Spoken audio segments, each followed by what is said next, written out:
Welcome back to the Space Salvi Institute podcast. I'm Andrew Petiprin with Bobby Mixa. Bobby, how are you? Good, Andrew. How are you? I'm good. I'm excited because, all of our conversations have been so enjoyable and fruitful. And no doubt the same will be the case today because we're joined by one of our good friends and co-laborers in the kind of, podcasting and, sharing ideas world, our friend Zach Crippen. Zach, how are you? I am doing great, Andrew. Yeah, pleasure to be with you. I am a huge admirer of what you guys are doing with Space Salvi. Obviously, we're no stranger to each other's work, and we're also not strangers to podcasting together. Bobby, I think you've been on my podcast, Creedle, a couple of times. One to do Yeah. I think you did a guest appearance on a What a Week, and I know we talked about Maximilian Kolbe hmm um, on another episode. And Andrew, I think you've been on with me probably a dozen times, maybe more at this point. So, but pleasure to be with you both. Yeah, it's great. I was just on Creedle with you last week, Zach, and it was a really, really fun time. So yeah, in many ways, I hope our listeners know our worlds bleed into each other, not only because we're all friends, but because we, share platforms and, we collaborate and stuff like that. And we're hoping that we'll very much be able to do a lot more of that going forward. So anyway, Zach, so good to like have you on in this particular format. We're going to talk today a little bit about the state of the culture, and Bobby sent around for the three of us to look at an article by a guy named Ted Gioia, who is the brother of Dana Gioia, the poet. Ted Gioia is a musician, and he writes a really great Substack newsletter called, what is it called, Bobby? The Honest Broker. The Honest Yeah. Broker. Yeah, and Yeah. I subscribe, and I admit I haven't been reading as regularly, but it hits my inbox all the time, and I'm always happy that it's there, but haven't been looking at it enough lately. But Bobby, you sent around this one that's called "The State of the Culture." So why don't you tell us about that, and then maybe let's throw it to Zach to see what his initial impressions are of this article. And there's so much in this thing for us to wrap our heads around in our common interests as like kind of people who are interested in the culture. So Bobby, what's going on in this article? Yeah. This article is getting a lot of attention online. I guess Ted Gioia every year does kind of like an annual State of the Culture address. And so this is most recent one came out on February 18th. And the subtitle is Or a Glimpse into Post-Entertainment Society. It's Not Pretty.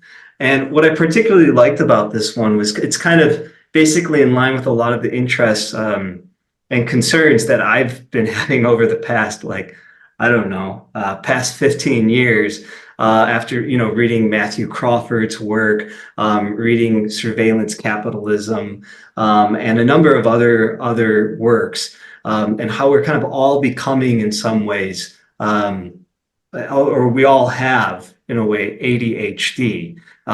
Partially, it's in some ways the social media that is in a way encouraging this.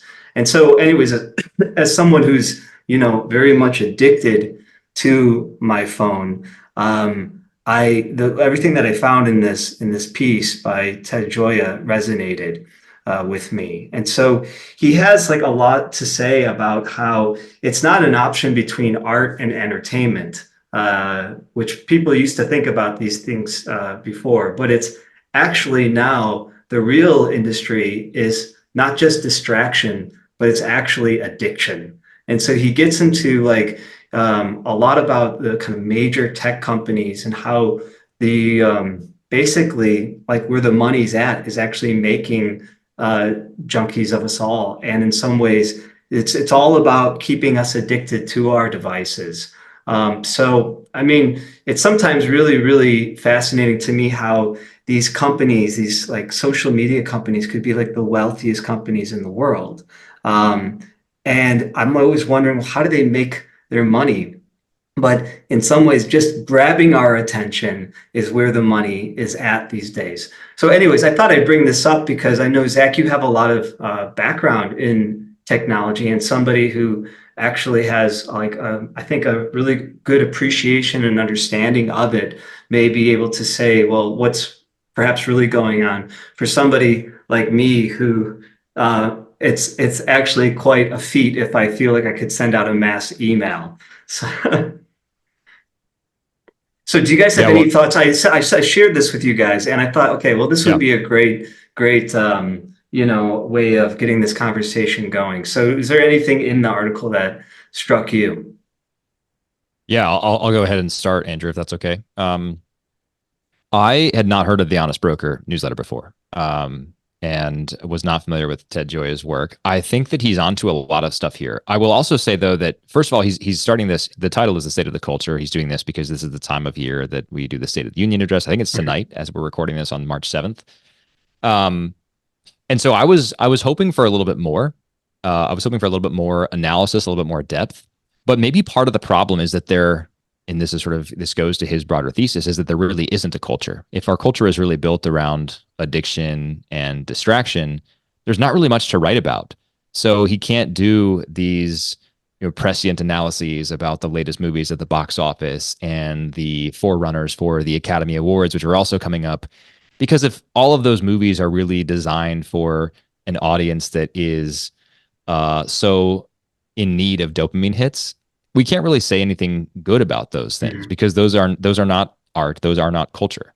And so I left the piece thinking he didn't go deep enough, but maybe that's sort of a symptom of the general malaise in which we find ourselves.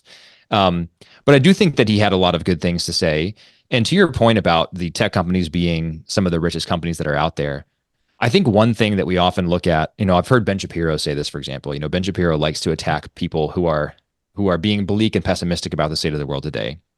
And he basically says, what are you complaining about? You live in a time when we have life expectancy that is the highest that it's ever been in history. That's actually not quite true anymore, especially in the US. We have a lower life expectancy than we did a decade ago, and we're lower than a lot of other developed countries. But the point remains certainly high, on a decade or a century by century basis, life expectancy is higher than it ever has been. Prosperity measured in economic terms, especially household family income, is higher than it's ever been. Education, and we have to be careful here, when measured in literacy, is higher than it's ever been, et cetera. So you can sort of cherry pick these statistics and say, this is a wonderful time to be alive. And then you can point to all the technological advancements and all the progress that we've made against cancer and other rare diseases, the fact that we've developed antibiotics and x-rays for treatment and diagnostic of various maladies, et cetera.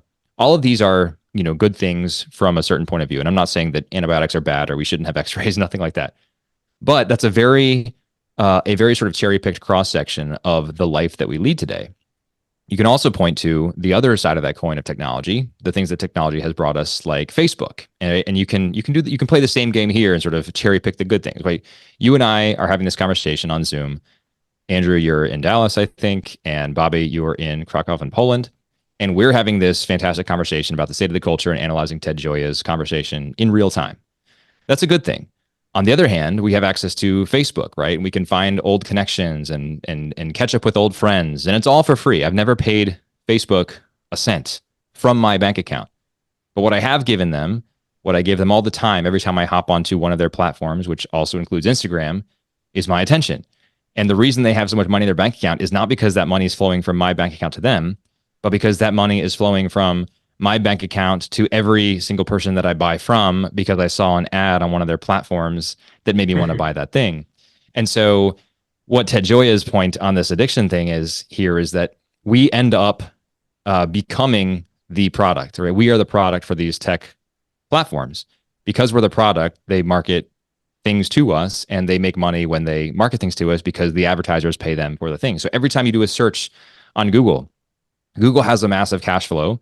And they have a massive cash flow precisely because of the ads that they sell. Their ad business is by far the largest part of their business. They have a pretty robust cloud business as well, but it doesn't even compete with what Amazon does in cloud, for example, or even what Microsoft does with Microsoft Azure. Their main cash flow is from their ads. So many people, when they're searching things on Google, they don't even realize that they're clicking an ad when they are, because Google will just put it at the top of the screen as the recommended or preferred search result, and you click that, and then you end up buying that product because you searched highest rated dishwashers. And the Whirlpool one came up at the top of your list, and you click it and you say, oh, this is a good one to buy. This is at the top of the list. I'm going to buy this dishwasher. And that's just the way that we live these days. And that's, I think, Ted Gioia's larger point, is that we've just this approach to life has been so baked into the way that we conduct our daily lives that we can't possibly live without it now. And then there's a follow-on effect from that. Because that's the case, because we've been sort of conditioned by these platforms to always be doom scrolling and doing more and more and clicking to the next video, etc., watching the quick ads so we can click to the next video. Because that's been the case, we're sort of deprogrammed or deconditioned to actually appreciate long and slow and beautiful things. And we just want the dopamine hit that we get, scrolling through Twitter, Instagram, TikTok, whatever the case is. And that's a pretty bleak conclusion, but it's hard to say from my personal experience where he's wrong. I think he's absolutely right. Yeah, I think so too. This reminds me of it's interesting how I keep falling into these discussions. But yesterday over on X, formerly called Twitter, of course, our friend Thomas Miris from Catholic Culture had a post about how the streaming era, he's particularly talking about movies, how, the streaming era has kind of had the exact opposite effect of what people originally thought it might have. Namely, it has not made us more it has not sort of brought more films and quality entertainment or art, better yet art, into people's lives. It is actually just it has flattened us all out. So even though we have at our fingertips every single film by Francois Truffaut or Ingmar Bergman or whatever, it's not the case that more and more people are having their lives transformed by the power of this art that is suddenly available to them.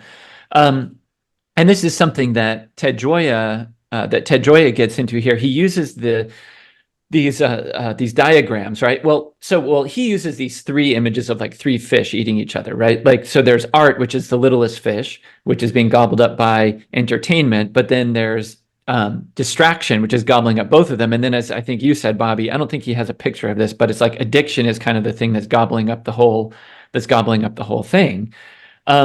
And I often think about how I think all the way up through the end of the 20th century, there were, so Gioia uses these two images of like art going in one direction and entertainment going in the other direction. But I would say actually it's more like there was a little bit of a Venn diagram for a long time. Like there was definitely art and entertainment were two different things, but they did have some overlap in the kind of middle brow culture of 20th century America. And I've written about this before that, like, on the Ed Sullivan Show, there was the Beatles, but then there was also, George Balanchine's ballet troupe would be on. So like every American would be exposed to a certain amount of actual art. Not that the Beatles aren't, but anyway. But as we moved into kind of deeper into the digital age, those categories have completely broken apart.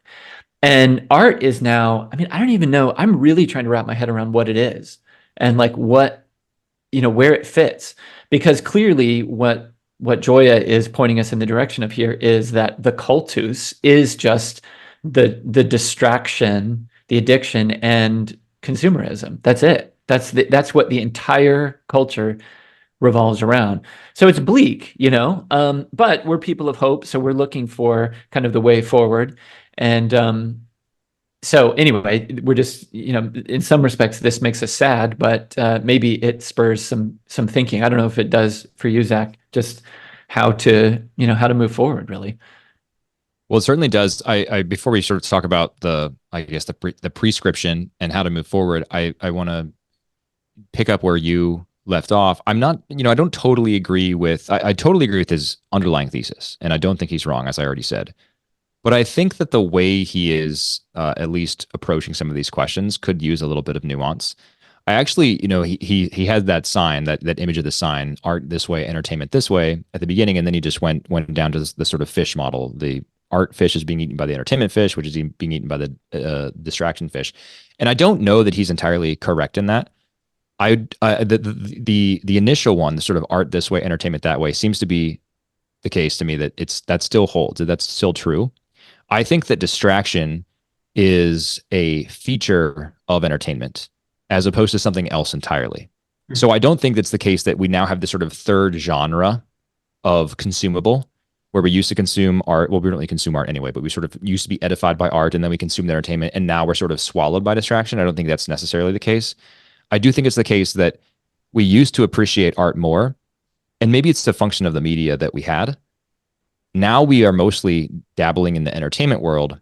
And if we think of art and entertainment as things that direct our soul in one direction, art upward and entertainment downward, then the more we consume entertainment, the more our soul will be directed downward and will be consumed by vicious qualities. I don't mean vicious necessarily in the way that's colloquially used, but just having to do with vice, tending toward vice. So the more that we consume the simple entertainment, the more we will give into sloth and lust and greed, etc. Now that might sound like a very puritanical approach to things, but I think it's in general correct. It's not to say that it can never be fun to watch art. That's not what I'm saying at all. But I'm saying that entertainment, qua entertainment, sort of entertainment as such, will inevitably lead us downward. And I think, the bottom of that pit looks probably something like, I don't know, Rome at the time of Nero. And the sort of second level up from that pit might look something like where we are now, which is just that we're all consumed by distraction and unable to sort of climb the ladder up to any higher level of that and up to art. So I think at a certain point we just lose the ability to recognize art, and we just get lost in this world of absolutely crass entertainment all the way around. Are either of you familiar with the work of a man named Joshua Gibbs? Heard I that don't name. think so. What are some of the books or articles? He's written, I don't know the names of his other books. The one I'm familiar with is called Love What Lasts. Joshua is an Orthodox Christian, and he's the headmaster of a classical school in I think Central Virginia somewhere. But he's a really deep thinker on a lot of these questions, and especially this one of sort of what constitutes art and how do we choose what to pursue. And the framework that he outlines in this book, Love What Lasts, is that basically everything we view and read and consume can be assigned into one of three categories. So maybe it does sort of map onto Gioia's thesis a little bit more than I would give him credit for initially. But the three categories for Gibbs are either something is uncommon, common, or mediocre. And mediocre for him is this sort of crass entertainment level that I've described. Common for him is this this category that's basically sort of indeterminate or undetermined as of yet, meaning, okay, there's something here and it has some promise, but we don't know if it will have staying power. And common for him, there's basically one criteria, and that's essentially, has this survived the test of time? So he says, if we're still listening to music or watching a film or reading a book 100 years after it's been made, then we can safely determine that that film is uncommon. And I think that's largely true. Like, the reason we read these old books is because there's something about them that teaches us about the human condition, that teaches us about ourselves, that lifts the soul to God, whatever the case is. And if we're not doing that. We obviously read Shakespeare for those reasons, and so that's uncommon. We don't reread the Farmer's Almanac from 1839 because that was just, it was just informational, right? There was nothing artistic about that. There was no staying power in the Farmer's Almanac. He applies that lens to modern film, and he says, like, the Marvel Cinematic Universe, clearly just mediocre. There's nothing ridiculous. Like Michael Bay's Transformers, horrible stuff. It's just special effects and CGI galore. There's nothing great about that. But you put something like the original Star Wars trilogy, and obviously we're not 100 years hence, and who knows what we'll be watching. And what's the anniversary? 1977 it was made, so 2077 or something. Who knows if we'll still be watching the original Star Wars trilogy in 2077? At this rate, I'd probably say no, but we could still be. And so he actually says Star Wars, he thinks, is common. It's not uncommon because it hasn't been around long enough to be, but it has some promise. It obviously like deals with the sort of the archetypal hero, and there's some like really some real lore and some real depth of the story there. I would argue that there's, however, like it's marred by the sort of George Lucas level casting quality, which really brings it down. But the point is, he has this sort of tripartite framework. But really, I still think it really is. It sounds tripartite, or is tripartite initially, but he's really just saying there's this sort of promising and potentially art category that would become art or not. And so over time, everything devolves still into this twofold thing. It's either art and it has staying power and it's enduring and it is conducive to our flourishing, or it's just mediocre. It's just crass entertainment, and really we should have nothing to do with it. Yeah, if I could just jump in real quick, Bobby, just to make a point attached to that. One thing that maybe, to your point earlier, Zach, about the limitations of what Gioia is doing here, it just came to mind as you were telling me about this other guy, that it's not as if we're always we're always sort of following a straight line, right? Like we're not always following a straight line, like, okay, it was this and now it becomes this, right? And I think the thing that's missing is kind of the role of the scholar, the intellectual, right? Like the kind of cultural observer, who is somebody who is really pushing against the idea always throughout history, against the idea that like whatever we care about now is necessarily the thing that we ought to be caring about the most. And so, like, I think about different times of rediscovery, right? Where there might be things in the past that we don't know about right now. There might be things going on right now that no one knows about at all. But that in 100 years from now, so in a sense, it's like the opposite of the principle about the Star Wars, right? Like maybe we will be watching Star Wars 100 years after its release, but maybe people will have rediscovered all these other things. Maybe they'll be looking back on this dopamine era in horror, right? Having awakened, having woken up from, from this like horrible trance that we're in right now, which is something that that's something that gives me hope, to be sure. And we're sort of like pinning our project on that prospect in line with people like T.S. Eliot and others in the 20th century who really believed that like around the time of World War II, there was this like cultural rediscovery that needed to happen, and that's now been long delayed. So anyway, that's a bit of this and a bit of that. But I think that's some context that maybe is useful in, in not having necessarily to think that it's just this sort of, line from art, entertainment, distraction, etc.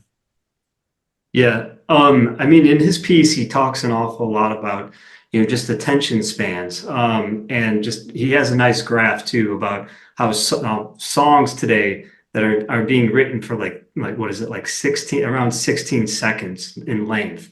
And so like even if though we have something that's purely just entertainment to distract, like some of the concerns that I have is that even the way that these things were presented in the past, it still actually took some level of attending to the distraction.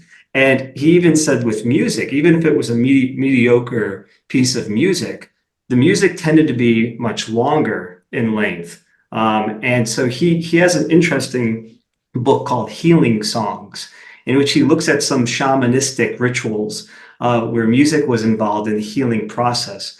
And he gets into a lot, even with some findings in psychology and neurobiology about how songs, like the drum beats or certain rhythm, has to be going for something like around 10 minutes for eventually for something like the shaman to arrive. But the person, it was the 10 minutes of length for them to go into something like a trance. So I think his concern is not so much that people are actually in a trance with their devices, but they're not even in that state. And my concern is just that what does that do for something like the prayer life? The prayer life. I mean, I'm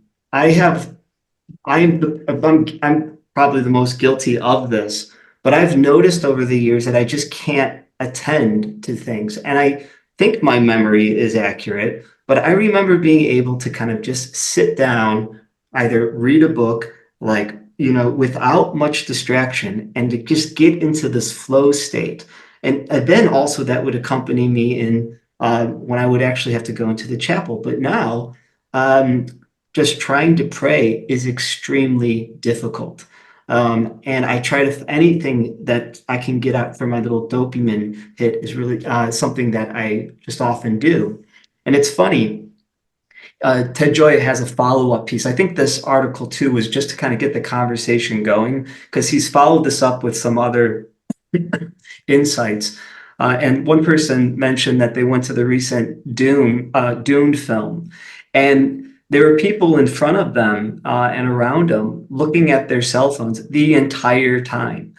And I've noticed, like, I just showed my students the movie The Pianist by Polanski, because we're finishing up a German depth study, and I thought we were covering the Polish ghetto uprising, the Warsaw uprising. So I thought, okay, what better movie to show than Polanski's The Pianist? And the students were couple students were going for their phones.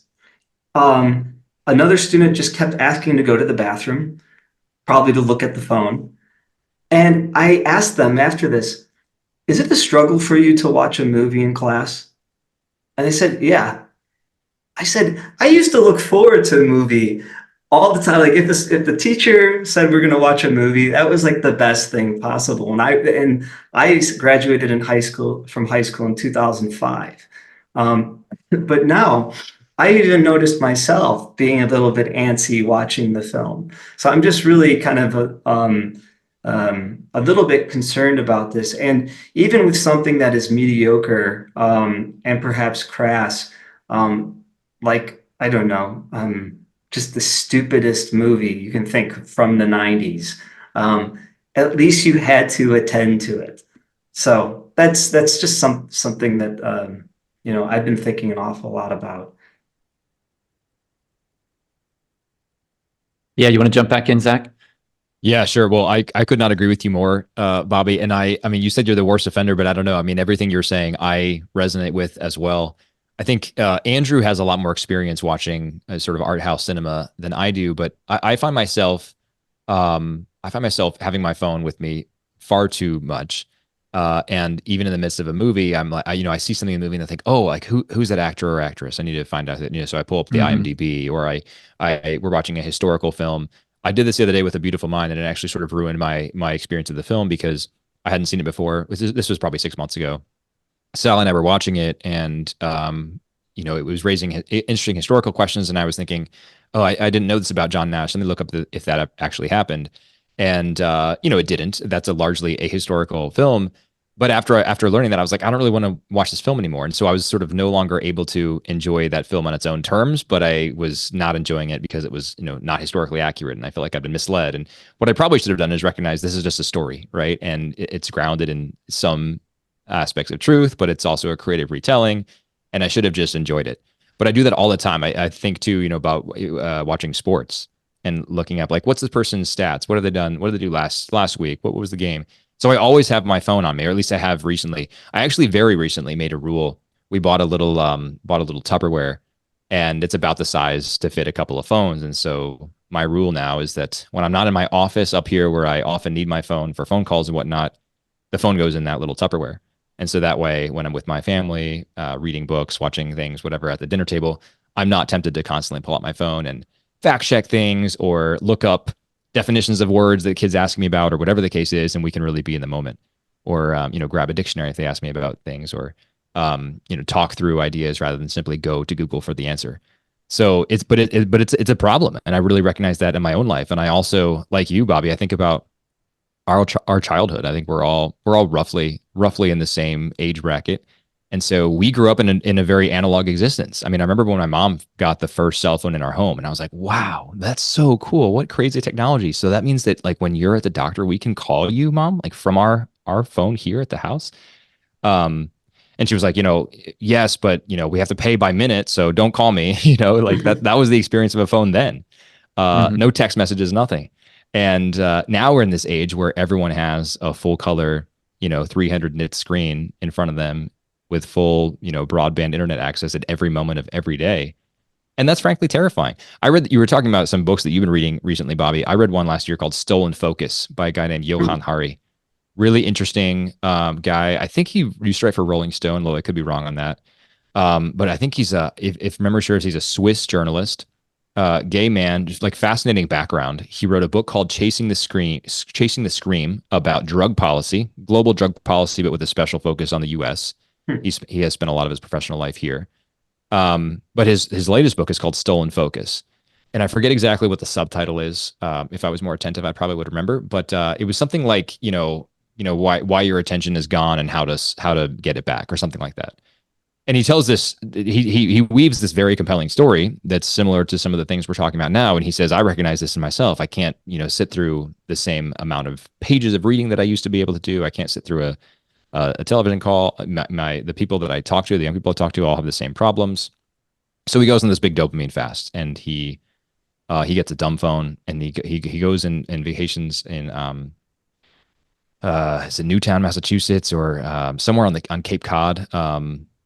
Providence, I forget, but he goes vacations up there for a month or a month and a half with no digital stuff. And he said basically the first week was like withdrawals. It was terrifying, and he was like attacked by night sweats, and he'd have panic attacks and all that. But then his system started to self correct, and he got he got much more leveled out.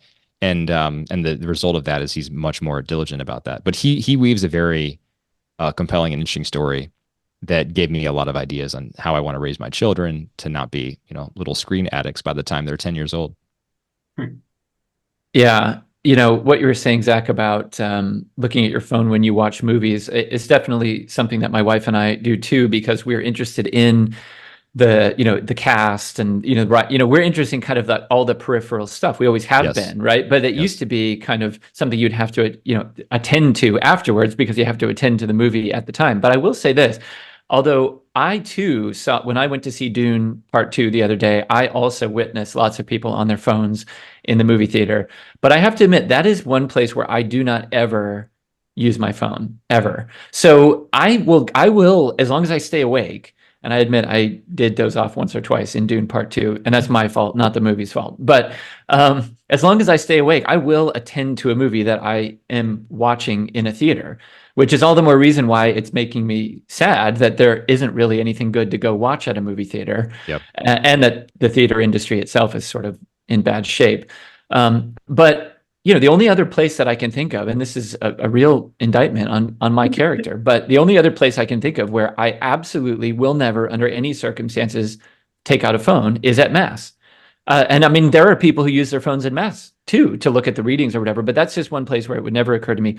But the sad thing is that just about everywhere else, it's fair game. And I mean, it's bizarre how, I don't know, with the risk of sounding crude, I mean, they're the most intimate things that we do are, in a sense, like impossible without our phones, Yeah. to a lot of people probably, right?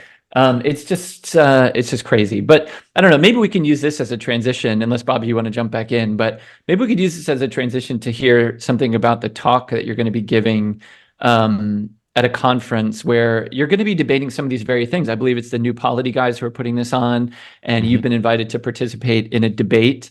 Tell us about that. Yeah, I'd love to. Can we go back real quick though to just Please, I want to add a coda to some things you're saying. So first of all, the only time I agree with you on the theater thing, I don't want to touch my phone in a theater because it's such an experience. It's just an immersive experience. And I'm like, no, I want to really enjoy this. And my favorite way to enjoy a film, I don't know if you would approve of this, Andrew, as a cinephile, but is at an Alamo Draft House. You get the bottomless popcorn and you get to order dinner while you're viewing it. I love that. Go ahead. Wait, let me jump in and just quickly say this. I am really old school. I like the dinner in a movie concept. I like to watch a movie. In fact, I don't like reclining chairs. I don't like lying down in the dark in a movie theater. I like sitting upright. I agree with you there for sure. Yeah, and so I want to just attend to the movie and then go eat dinner afterwards and have a drink afterwards and process, with my wife or whomever I'm watching the movie with. So yeah, those draft house places are fine, but they're not actually my preference. Yeah, fair enough. Well, the only time I can remember opening up my phone in a movie was, I guess this had to be over a decade ago, but it was when The Conjuring came out, and I made the mistake of going to see this in theaters, and I guess I just don't have a high tolerance for the supernatural horror films, and I was not prepared for what was going on there. So I was watching this, and I was terrified in the theater. And I remember taking out my phone just to text my wife and just checking and be like, "Hey, how you doing? I need a distraction because this is so scary." Yeah. I agree with you. I think that I'll use that to segue to the answer to your question about this thing at New Polity. So yeah, New Polity is having this conference in May. I don't know how familiar your listeners are with New Polity, the guys at New Polity. This is a think tank that's based out of Steubenville, Ohio. It's run by a guy named Mark Barnes, and I think his blog used to be called Bad Catholic. He was a pretty popular Pathos Catholic blogger, and Jacob Imam, he was a Marshall Scholar at Oxford. Shout out Marshall, I think, right, Andrew? Yeah, I forgot that for some reason. That's really interesting.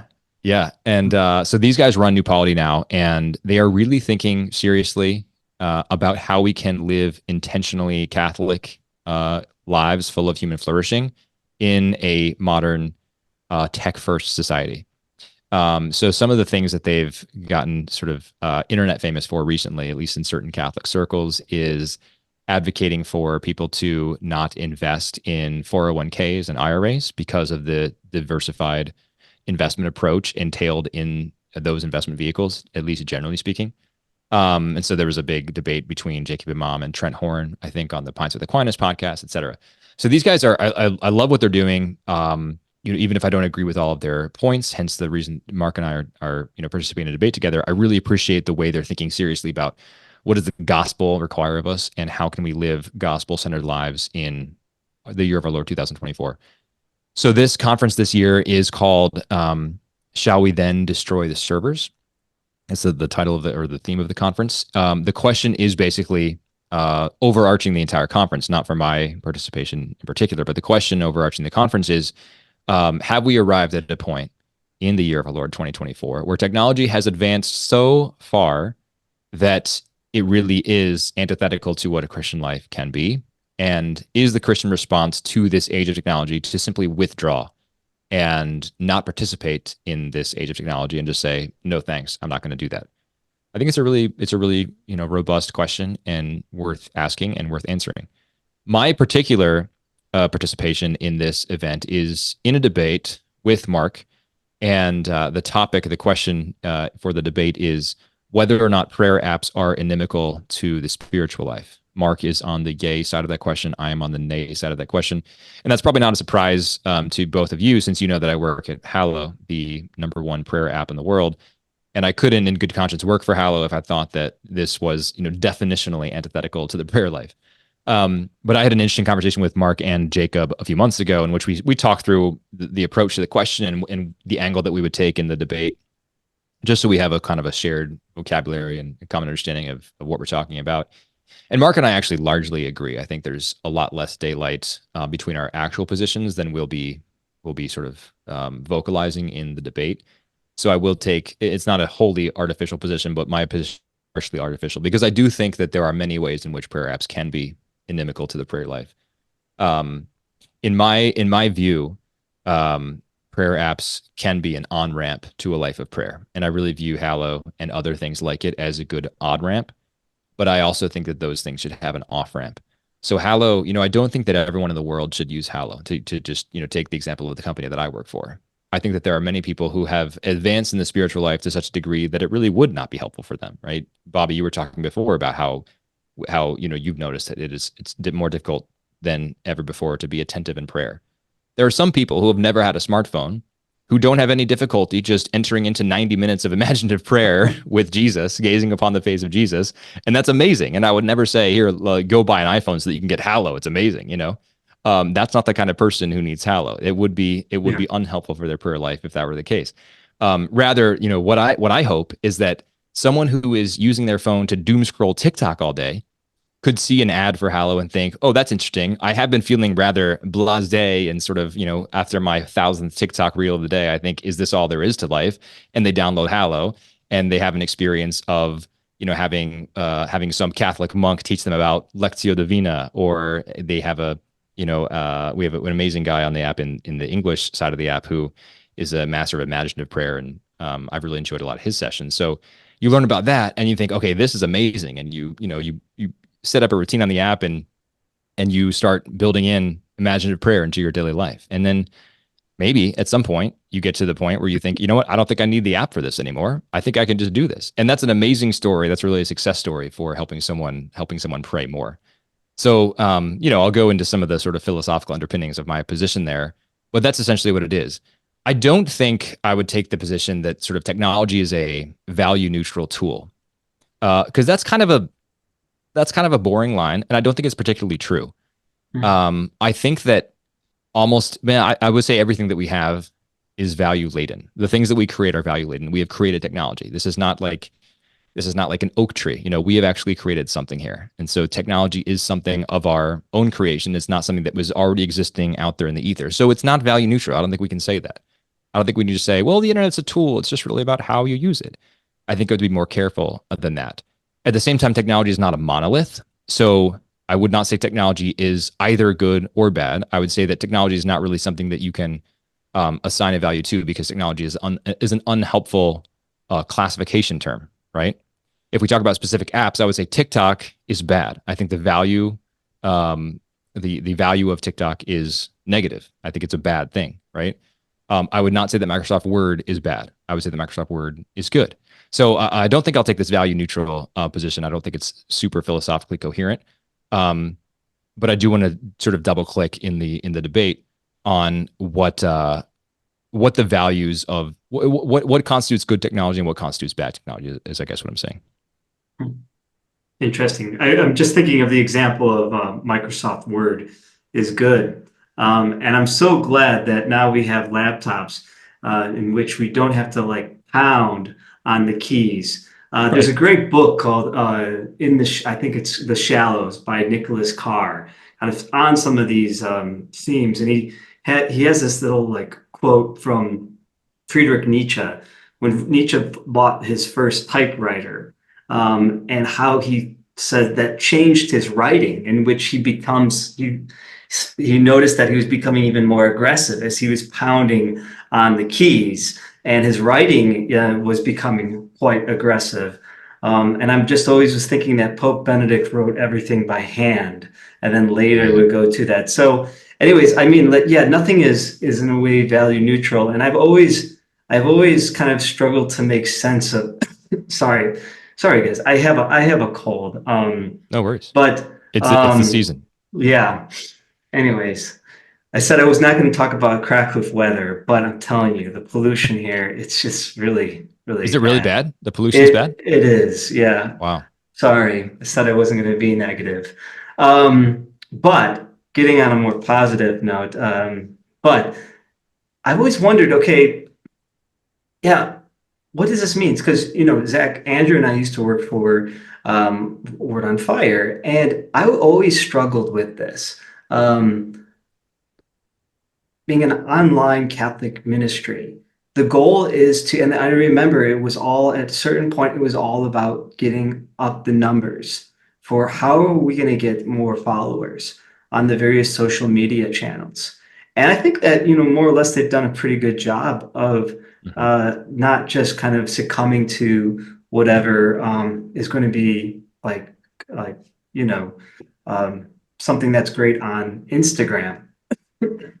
But I've always wondered, well, what's the good balance? And when I went to a place like the John Paul II Institute, right after working at Word on Fire, in which you had people like D.L. Schindler and then D.C. Schindler, who's going to be at this talk at the New Polity, and they really, I think even D.L. Schindler was a little bit more about really stressing the medium is the message, how these things are not neutral. Right. And in a way, they are shaping us in a way that we have to be a little bit more reflective about. But most people were quite down about something like Word on Fire when they, and this was even back when it was just a 10-part series.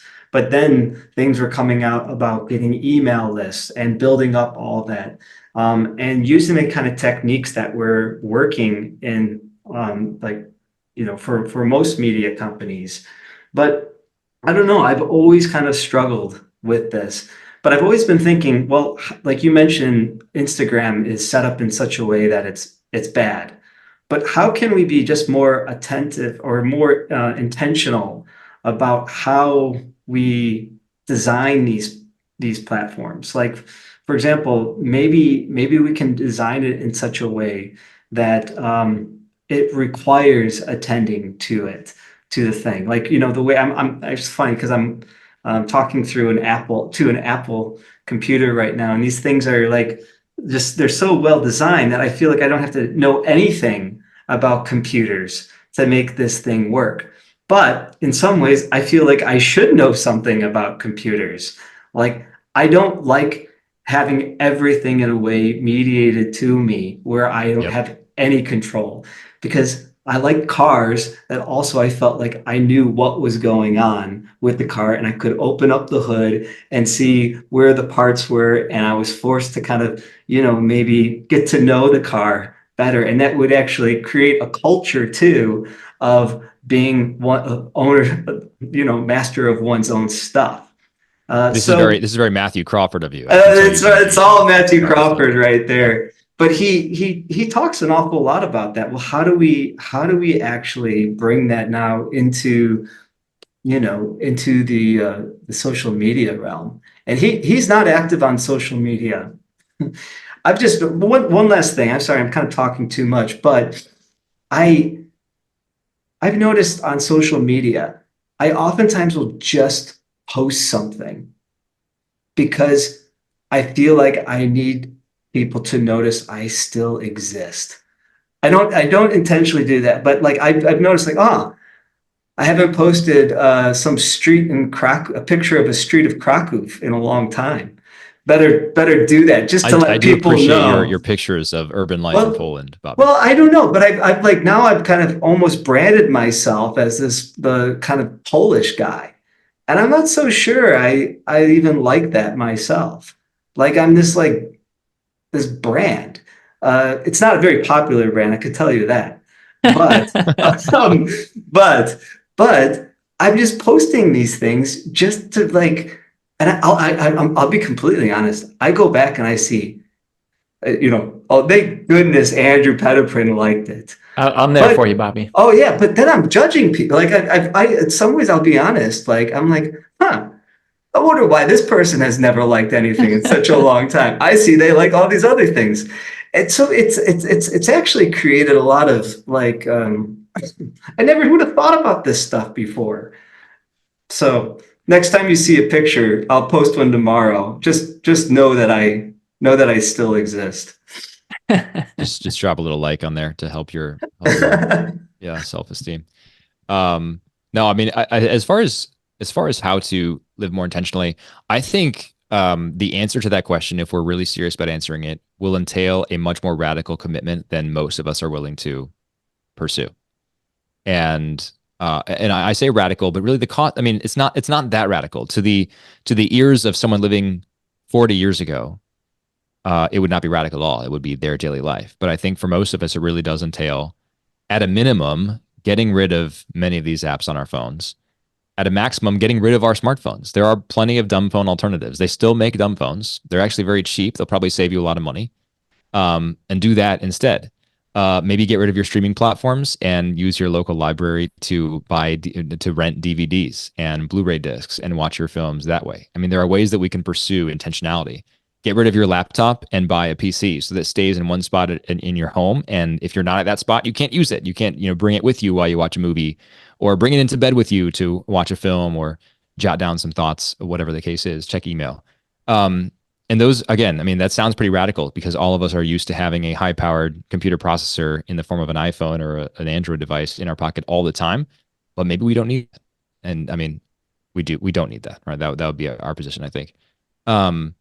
So I think that is the kind of radical act that's required. And now I'm sort of using radical in a scare quote way, because we know that's not very radical. It's just hard to do. It's not radical, but it's hard. And those are two different things. So it's difficult for us to do. Bobby, I think about your experience as a teacher. The story of you showing the pianist, and that's the Adrian Brody film, right? Yeah. Yeah. Showing this to your students. I mean, that's a beautiful film. And the fact that they are fidgety and they can't make it through without looking at their phones is kind of terrifying to me. But I think as an educator, you could probably just require them to check their phones at the door. Like get a big old Rubbermaid tote and put that at the door. And like every time they come to your classroom, they come into Professor Mix's classroom, make them drop their phones in there. I don't mean for movie days. I mean every day. Like we have to sort of force this disconnect to our kids. Where we live now in Indiana, we're in a subdivision, and we were really, really fortunate to move in just after two other families in the same cul-de-sac had moved in. So now there are three other families. There was already one there. So three other families in this cul-de-sac. And so there are like a dozen kids, including my own, playing outside any given day. None of them have phones. I think one family does like a lot of video games. So, their son doesn't come out all that much because he's just in this sort of, world of dopamine addiction. But everyone else is just like disconnected, and they have so much fun. And the other day we offered the kids we do like a one movie a week kind of thing. And so it was like, kids, you want to watch your movie today, or would you rather go play outside because it's nice? And they were like, oh no, we're going to play outside. And I was like, yes, this is great. Because that's the kind of response I'd like to have.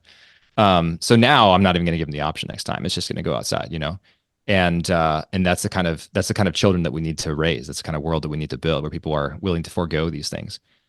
As far as the value neutral question, I mean, the reason I say that TikTok is bad, we're not consequentialists on these matters. We shouldn't be, at least. And so I think the consequentialist says, yeah, basically it really depends on how you use it, right? Like whether or not the thing is good is going to be different for each person, because some people use it for good and some people use it for bad.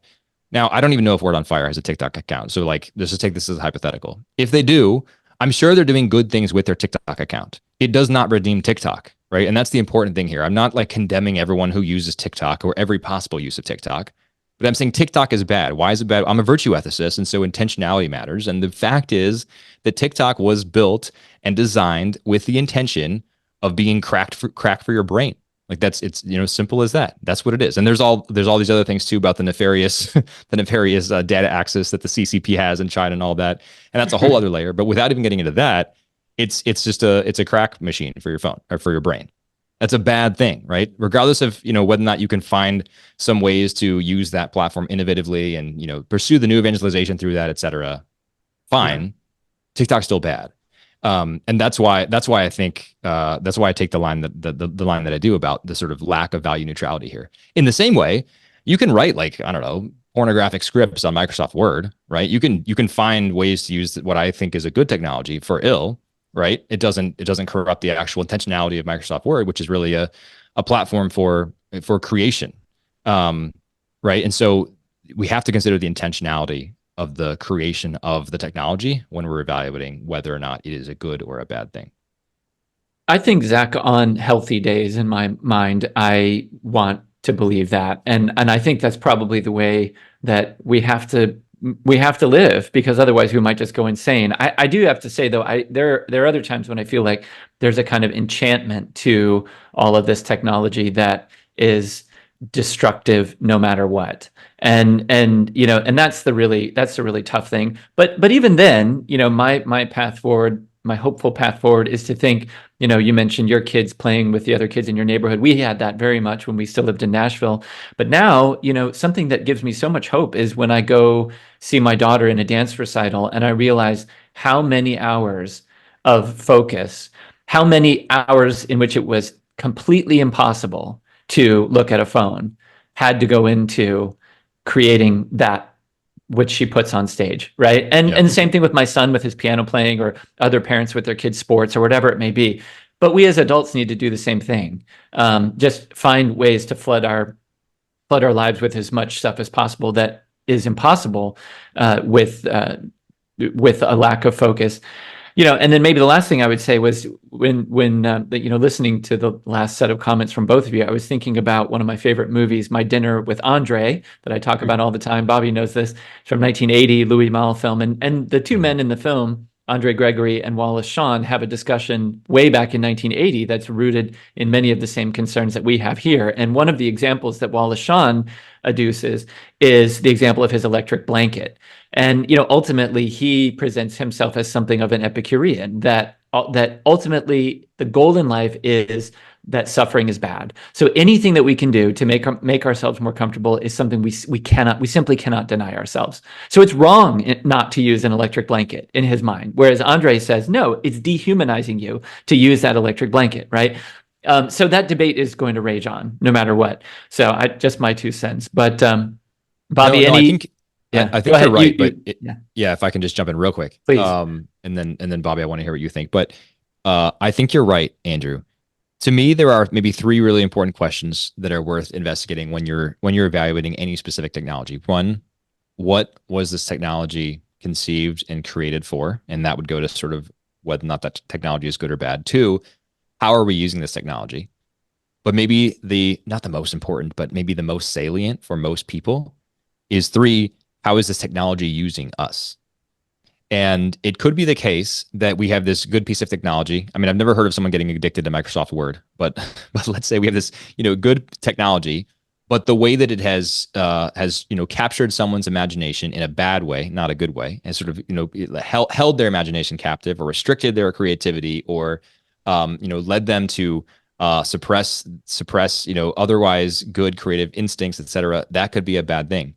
And I think for a lot of technology, that's the case. Even this technology that was conceived well and used correctly would be a good thing. It can be used incorrectly. It can be abused, and it uses us. It ends up sort of dictating our minds. I'm a huge fan. I think I mentioned this when we podcasted last week, Andrew. I'm a huge fan of the space race. And this is, in my mind, maybe the crowning achievement of the scientific age, and perhaps like will ever be. I mean, there are people who think, the rise of ChatGPT and other large language models like this are, more of an achievement, et cetera. I think most of those are horrible, and I'm much more inspired by the space race and literally, not quite literally, but almost literally going to the stars. At least headed that direction. You hitting the moon on the way. That's fascinating, and it really does something to lift. I mean, it lifts our gaze heavenward, which is, I think, a metaphor for how it sort of reminds us of how small we are in the universe and how great is the God who made this universe. And that application of technology is really, really cool and inspired a generation of people to become rocket engineers. We don't do that anymore, right? And so you can look at sort of like what the crowning scientific achievements decade by decade have been, and you can see what people have been getting into. 5 years ago, there were a lot of people who were studying blockchain because they wanted to get rich on crypto. Getting rich on crypto is a very different goal than wanting to colonize Mars. One of those is a good goal, depending on the motivations, and one of those, I think, like irrespective of the motivations, is a pretty bad goal, as we saw like in the example of Sam Bankman-Fried, whose career just went up in spectacular flames, and ended up being shown to be a morally bereft individual despite all of his claims to the contrary. So I guess what I'm saying is the technology can use us, and we have to be really careful about that. And we can be used even by a good technology in ways that are really corrupting to our souls. And if it's the case that we cannot coexist with this technology without having our souls totally corrupted by it, then yes, I think we are certainly better off without it. Yeah. Any final thoughts, Bobby? No, it's just I guess maybe, it's always the intellectual who's claiming that everybody's like an anti-intellectual today. And I just always wonder, the reason I bring that up is that just having this conversation, it's interesting that there are, just to see like what's going on, so many people are recognizing this.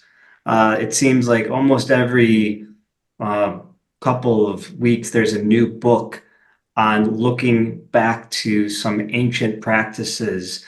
There was a book that came out like a year ago, looking to the monks in late antiquity, written by somebody who is not religious, someone who's not religious herself. And I that's kind of I don't know, sign of hope for me that perhaps maybe they will perhaps rediscover, let's say, this primordial technology, if you want to call it that way, of in a way disciplining themselves, and finding a way of channeling themselves and being open to communion with the divine. So it just seems to me that the good thing is we're having these conversations, other people notice it, and perhaps that being, like you said, Zach, being more intentional about how you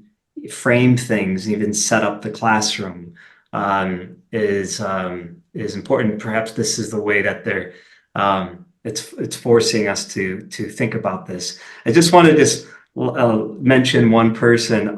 I know he was a Nazi, but Martin Heidegger. This is never a good way. This is never a good way to start a sentence, Bobby. Yeah, and I know he's like, all these people who are trying to kind of redeem him. Is this Carl Schmitt? No. Martin Heidegger, the Black Notebooks, okay. really. But I just encourage people to take a look at his essay concerning the question of technology. Which is not so much about technological devices, but about a certain mindset and a way of kind of in framing how we just think of the world. And then second of all, he has this really interesting interview. I think it's one of his last in Der Spiegel. And it seems like, he didn't quite give up the Christian hope that he was taught. But he says only the gods, in the plural, will save us. But I encourage people to take a look at that sorry, interview, because he talks a lot about technology there and where it's perhaps and technological devices where it's leading us. But he kind of ends on a rather somewhat helpful or hopeful note. So that's Yeah.